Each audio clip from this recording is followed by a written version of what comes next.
Coming up on today's episode of AMA Drone Report. AMA advises on government shutdown. New movie casts DJI drone as the villain. And serving contest organizers down drone with a helicopter.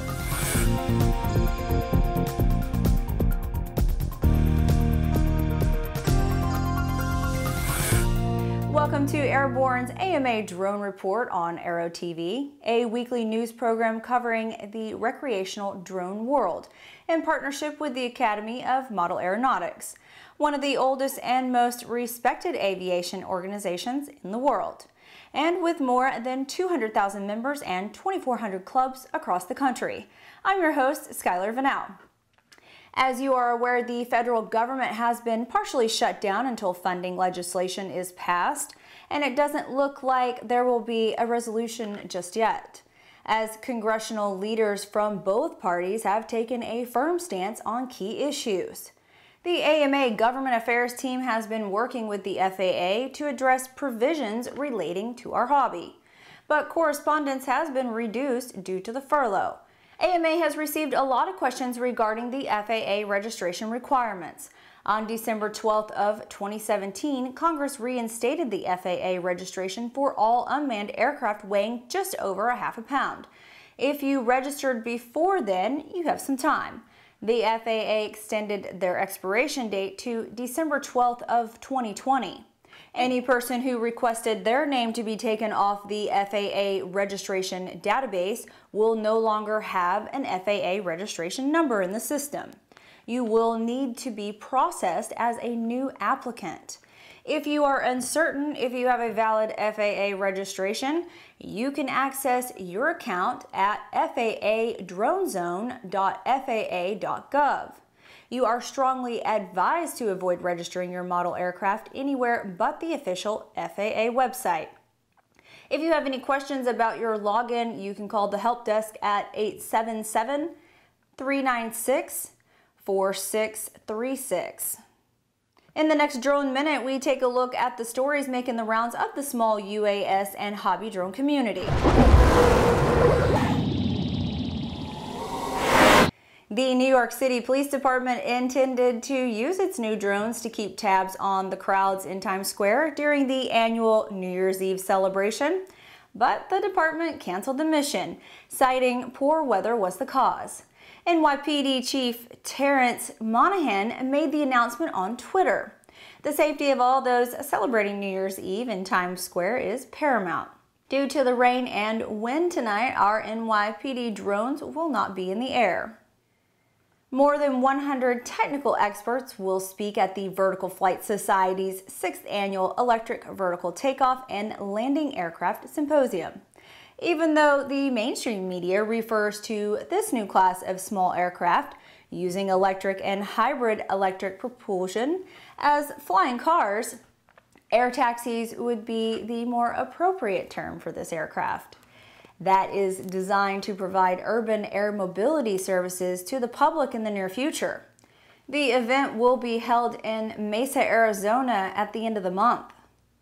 The anti-drone market is expected to grow from $500 million to $2.2 billion by 2024 at a compound annual growth rate of 28.8%. This is according to ASD reports. Some of the major factors driving the growth are the increasing number of security breaches by unidentified drones, the increase of terrorism, and illegal activities across the world. The detection and disruption application is likely to continue to account for a larger share of the anti-drone market during this forecasted period. Mid-Michigan College in Mount Pleasant, Michigan is offering drone training classes geared both towards aspiring professionals and hobbyists who want to be better operators. The school's program is designed to teach drone piloting skills, address the various types of drone systems on the market, identify the potential uses and industry applications for drones, and prepare students to successfully pass the remote pilot knowledge test, which is required for the FAA certification. Well, that wraps up your Drone Minute. Drones are an exciting new technology that have the potential to enhance public safety and save lives. But what might happen if one were in the hands of a serial killer? Well, that's just the premises of a new movie called The Drone. Directed by Jordan Rubin, a DJI Phantom drone is possessed by such a person and takes on a life of its own. The killer uses the aircraft to terrorize newlyweds Rachel and Chris. The movie includes a new take on the classic shower scene from Alfred Hitchcock's Psycho. There is also a surprise appearance by another DJI drone towards the end of the movie, according to the report. It's not known at this time if the drone is planned for general release to theaters or if it will just go straight to Netflix. The drone will premiere at the Slamdance Festival in Park City, Utah on January 28th. A surfing event in Hawaii recently took an unusual and possibly illegal approach to protecting its intellectual property. It all happened when an unauthorized drone was spotted capturing images of the event. The incident occurred at the World Surfing League Big Wave event in Hawaii, and of course a video of the incident has been posted on YouTube. Once the drone was sighted, several safety water patrols were dispatched to knock the drone out of the sky. They started by throwing objects such as swim fins at the aircraft but were unable to knock it from the air.